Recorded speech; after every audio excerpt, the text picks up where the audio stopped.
Hi everyone, it's Natalie here. Welcome to my channel, Sanskrit Blue. So today I've got the next installment, although albeit a very short one, in the Marielle Tarot series. I had intended to get up another one, exploring the 4's this week. And then I remembered that I had another chunk that I had filmed but had not added to the last video because I really don't want these to run super long. Kind of maybe 30 minutes or less if I can per video, which is always a challenge for me. Too many years as a teacher and thinking in terms of curriculum and time, it's not easy. So that said, I realized last night, given the week that I've had this week with my client and just some other things that sort of came up around my work, that I was going to need a little bit more time to deal with that. And I didn't have nearly as much time this week to prepare. So yeah, that's just how it goes sometimes.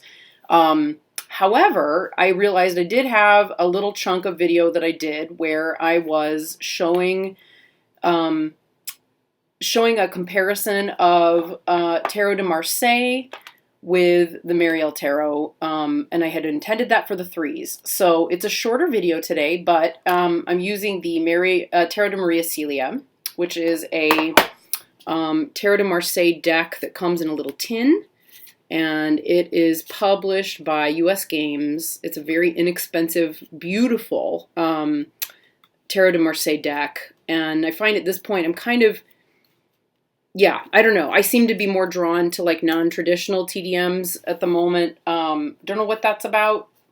I'm not questioning it. I just kind of roll with it. But yeah, so I just pulled this one out since it's one that I really like and have been kind of playing with a little bit lately.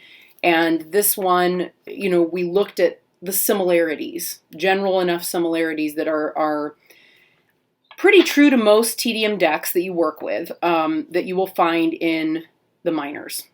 So with that said, thank you so much, everybody, for the feedback, for letting me know how you're getting on with this entire series, and I'm really honored. It's really beautiful to share like the work and the learning that I've done over the last year with this deck, and really kind of just, I guess a lot of it is also part of, or has been part of, my spiritual journey. So it's an honor. Thank you so much.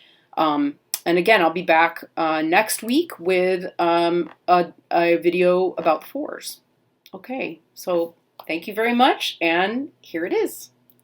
We look at the 2 of Wands, right? They're crossed in Wands, but the 2 of Swords has this kind of wonderful, open, fertile, with possibility, kind of feel to it. That combined with the florals and so on. This is swords, keep in mind, right? These are scimitars, so they're swords, but she's maintained that openness that you get with this particular 2. And instead of showing us the potential that lies within, she's showing us the potential that lies within through darkness, through the abyss. Similarly, and again, this is our 2 of Swords from Marielle, but this is a 2 of Wands, okay, from the other deck. And, similarly, we have that kind of crossed and yet fertile, floral, there's some overlap there, okay, even though these are kind of crossed.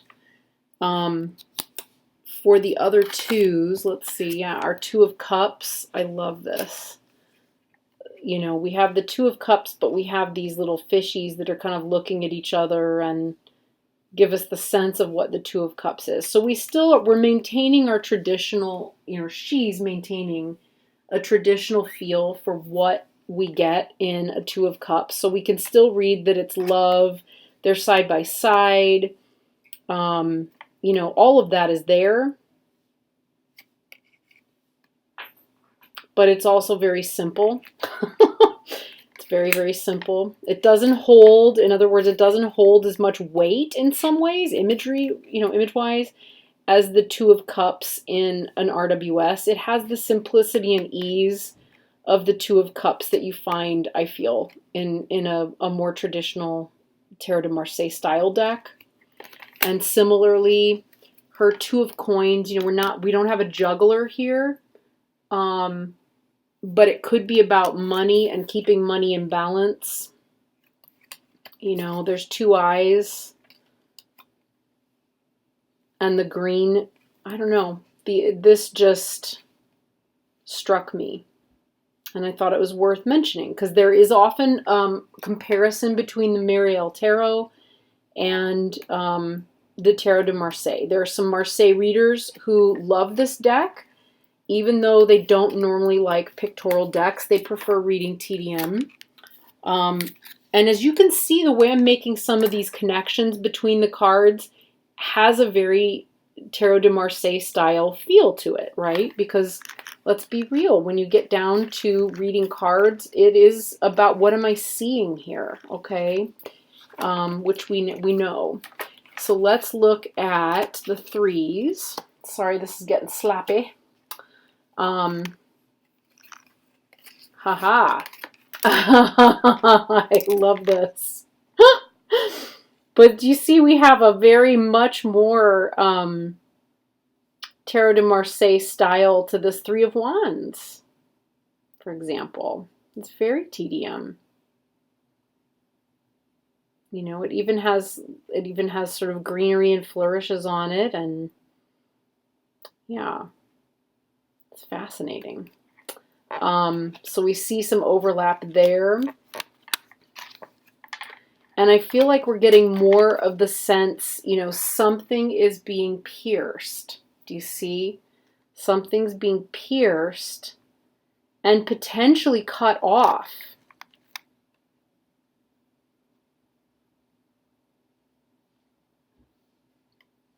Right? Pierced, potentially being pierced. Or cut off, dropped. Either way. Could also be that something is being fertilized through being pierced. Fertilization of an idea, possibly the cutting off of an idea, depending.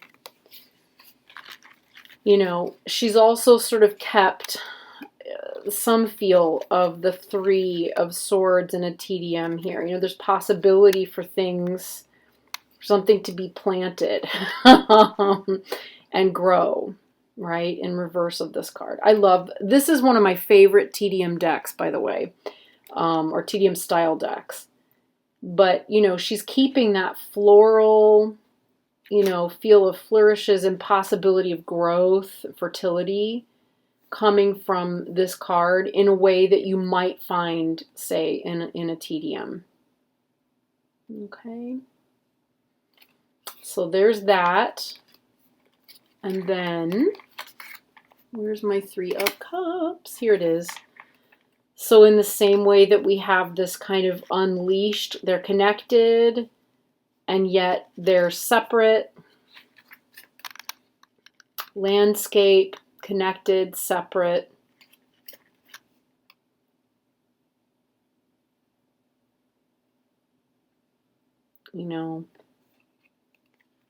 When you flip it upside down, you do have a waterfall.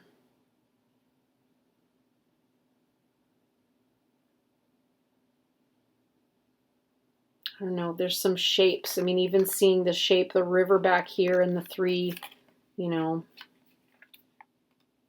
on the tree branches, the green.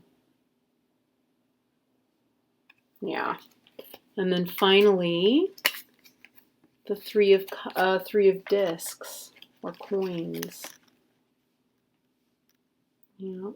So we've almost got mommy and daddy and the bundled little bundle of joy being held there. So we're sort of representing that and its potential. Wow, I have never seen this way before. When I flipped it upside down, I was like, oh, that would be if they had to bury the child in the ground with the roots. Do you see? Everything overturned. That's horrible. Sorry about that, everybody. I just had to say what was there. Because that, I mean, again, if you're reading with imagery, and I generally don't, I do read reversed in TDM. I don't read reversed much with pictorial decks because I don't feel a need for it when it's, you know, it's very apparent to me when it's off. When something's off, I go, oh, okay, so we're looking at this sort of blocked reverse shadow energy of this card. But, you know, a collaboration that didn't work, somebody that wound up scapegoated. And that's not there in this one, do you see? But it's also not there. You know, it would depend on how it is in a spread. Same as it would with this one. So there we go. But I thought I would throw that in there just because, and I may do that more as we move on, because certainly we see those shapes and possibilities that are in, you know, the TDM, also in the Marielle. So yeah, it's my little offering of the moment. All right, everybody, have a wonderful day. Thank you so much for watching, and I'll see you in the next one when we look at 4s and the energy of the 4. All right, bye.